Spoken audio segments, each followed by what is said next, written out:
Friends, स्वागत है आपका मेरे एएमए एजुकेशन चैनल के ऊपर। आज की हमारी वीडियो के अंदर हम करेंगे problems and measures of excess and deficient demand. हमारी जो पिछली वीडियो थी उसके अंदर हमने किया था aggregate demand and components and related concepts. अगर आपने वो वीडियो नहीं देखी है तो मैं आप लोगों को लिंक डिस्क्रिप्शन में डाल दूंगी, आप जाके चेक कर लेना। और अगर आप चैनल पे नए हैं तो सबसे पहले चैनल को जाकर सब्सक्राइब करें, बेल आइकन प्रेस करें फॉर न्यू अपडेट्स। तो आज की हमारी वीडियो के अंदर हम करेंगे problem and measures of excess and deficient demand क्या होते हैं। First of all, excess demand, excess of aggregate demand over aggregate supply at full employment level in the economy is that aggregate demand less than aggregate supply corresponding to the full employment। aggregate demand हमारे aggregate supply से कम है तो excess demand होगी। influencer gap का मतलब क्या होगा? it is the excess of AD over and above its level requires to maintain full employment equilibrium in the economy। जो हमारा एक्सिस बचता है, एग्रीगेट डिमांड जो एक्सिस बचता है, लेवल ऑफ जितना हमारा लेवल ऑफ इक्विलिब्रियम होता है उससे जो एक्सिस बचता है उसको बोलते हैं inflationary gap. Causes of excess of demand and inflationary gap क्या होगा? Increase in private consumption expenditure due to increase in MPC के इंक्रीज होने से हमारी प्राइवेट कंजप्शन इंक्रीज हो रही है, दैट्स वाई एक्सिस डिमांड हमारे पास है। Increase in investment expenditure due to decrease rate of interest rise in credit facilities.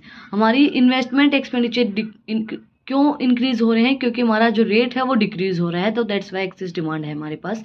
Increase in government expenditure, government के एक्सपेंडिचर इंक्रीज हो रहे हैं। राइज इन एक्सपोर्ट्स ज़्यादा हो रहे हैं और फॉल इन इंपोर्ट्स कम हो रहे हैं, दैट्स वाई हमारे पास एक्सेस डिमांड है। Increase in money supply by deficit financing, increase in disposable income due to reducing in tax के कम होने से इंक्रीज हो रही है हमारी डिस्पोजेबल इनकम, दैट्स वाई हमारे पास एक्सेस डिमांड है। Impact of excess demand on output and employment in state of involuntary unemployment, rise in AD will leads to increase in output and employment without increase in price level. अगर हमारा aggregate demand बढ़ रहा है तो वो क्या करेगा? Increase करेगा आउटपुट को और एम्प्लॉयमेंट को, और विदाउट इंक्रीजिंग प्राइस लेवल को इंक्रीज नहीं करेगा। In state of full employment it will result in influence करेगा। Employment and output will not increase, employment और आउटपुट नहीं इंक्रीज होंगे, only general price level will be increase. जो हमारा general price level होगा वही इंक्रीज होगा। Effect on general price level, continuous rise in general price level is influence. अगर हमारा कंटिन्यूस जनरल प्राइस लेवल बढ़ रहा है तो वो इन्फ्लुएंस होगा। डिफिशिएंट डिमांड का मतलब क्या होगा? Deficient demand, the excess of AS over AD at full employment के अंदर एक्सिस बचा हुआ है over AD aggregate demand in the economy is that जब हमारी एग्रीगेट सप्लाई कम है एग्रीगेट डिमांड से corresponding to the full employment, तो उस टाइम पे क्रिएट होगा हमारा deflationary gap. It is the shortfall in the AD from the level of required to maintain full employment equilibrium in the economy. It is the situation of low output, low income, low employment.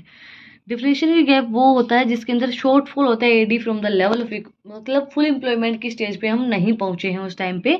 And ये situation होती है जहाँ पे हमारे पास low output होता है, low income होती है एंड लो एम्प्लॉयमेंट होता है। कॉजेज ऑफ डिफिशिएंट डिमांड और deflationary gap, decrease in household consumption expenditure due to decrease in MPC और इंक्रीज इन एमपीएस। डिक्रीज हो रहे हैं हमारे हाउस होल्ड एक्सपेंडिचर किस वजह से? एमपीसी के डिक्रीज होने से एंड एमपीएस के इंक्रीज होने से। Decrease in private investment demand because in increase interest rate, हमारा जो इंटरेस्ट रेट है वो इंक्रीज हो रहा है, तो दैट्स वाई हमारा क्या हो रहा है? प्राइवेट इन्वेस्टमेंट डिमांड डिक्रीज हो रही है। Decrease in government expenditures, fall in exports and rise in imports. Exports कम हो गए हैं और क्या हो गए? राइज हो गए imports. Decrease in money supply and decrease in disposable income because of rise in tax के बढ़ने से हमारी जो डिस्पोजेबल इनकम है वो क्या हो गई है? कम हो गई है। Impact of deficient demand on output and employment, it cause decline in income and output. ये कोज करता है डिक्लाइन इन इनकम के अंदर एंड आउटपुट के अंदर एंड एम्प्लॉयमेंट के अंदर। On general price level it cause in situation of deficient fall in general price level, fall होगा हमारे जनरल प्राइस लेवल के अंदर। Measures to correct excess and deficient demand, excess demand और deficient demand को correct करने के लिए क्या क्या मेजर्स लिए जाते हैं? Monetary policies, instrument, excess demand, deficient demand.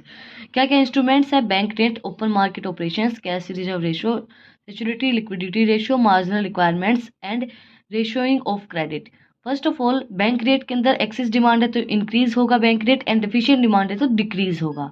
And open market operations के अंदर सेल ऑफ सिक्योरिटी, पहले हम अगर हमारे पास एक्सेस डिमांड है तो अपनी जो सिक्योरिटीज होती है उनको सेल कर देंगे। अगर डेफिशिएंट डिमांड है तो परचेज ऑफ गवर्नमेंट सिक्योरिटी, हम गवर्नमेंट सिक्योरिटीज को परचेज कर लेंगे। कैश रिजर्व रेशियो अगर एक्सेस डिमांड है तो इंक्रीज करेंगे एंड डिफिशिएंट डिमांड है तो डिक्रीज कर देंगे हमारे कैश रिजर्व रेशियो को। सैचुरेटरी लिक्विडिटी रेशियो के अंदर क्या होगा, अगर हमारे पास एक्सेस डिमांड है तो इंक्रीज करेंगे एंड डिफिशिएंट डिमांड है तो डिक्रीज करेंगे सैचुरेटरी लिक्विडिटी रेशियो को। मार्जिनल रिक्वायरमेंट्स के अंदर क्या होगा, सेम है, इंक्रीज करेंगे अगर एक्सेस डिमांड है, डिफिशिएंट डिमांड है तो डिक्रीज करेंगे। रेशियोइंग ऑफ क्रेडिट के अंदर क्या होगा, अगर एक्सेस डिमांड है तो हम उनको स्टार्ट कर देंगे और डिफिशिएंट डिमांड है तो उनके अंदर हम उनको स्टॉप कर देंगे। फिक्सल पॉलिसीज के अंदर हम क्या करेंगे, instruments, excess demand and deficient demand. Instruments हमारे पास क्या है, tax, public expenditure, public borrowings, deficient financing. इसके अंदर टैक्स के अंदर फर्स्ट ऑफ ऑल क्या है, अगर हमारे पास एक्सेस डिमांड है तो rise in tax rate of, जो हमारा टैक्स रेट है उसको राइज कर देंगे। डिफिशिएंट डिमांड है तो रिड्यूस कर देंगे हमारे टैक्स रेट को। पब्लिक एक्सपेंडिचर, अगर हमारे पास एक्सेस डिमांड है तो कर्कुलर रिड्यूस करेंगे बजट डेफिसिट को एंड डिफिशिएंट डिमांड है तो इंक्रीज करेंगे हमारे बजट डिफिसिट को। पब्लिक बोरोइंग, अगर हमारे पास एक्सेस डिमांड है तो इंक्रीज करेंगे, अगर डिफिशिएंट डिमांड है तो रिड्यूस करेंगे। जो हमारी डिफिशिएंट फाइनेंसिंग है, अगर हमारे पास एक्सेस डिमांड है तो स्टॉप कर देंगे, अगर डिफिशिएंट डिमांड है तो स्टार्ट कर देंगे। आज की हमारी वीडियो के अंदर हमने किया है problems and measures of excess and deficient demand. अगर आपको आज की वीडियो पसंद आई तो आप लोगों को बताइए क्या करना है, कमेंट सेक्शन में मुझे बताना है कि आपको वीडियो कैसी लगी। कोई भी डाउट है तो वो भी आप लोग कमेंट सेक्शन में मुझसे पूछ सकते हैं। फिर मिलते हैं एक नई वीडियो के साथ, एक नए टॉपिक के साथ। Thank you for watching my video.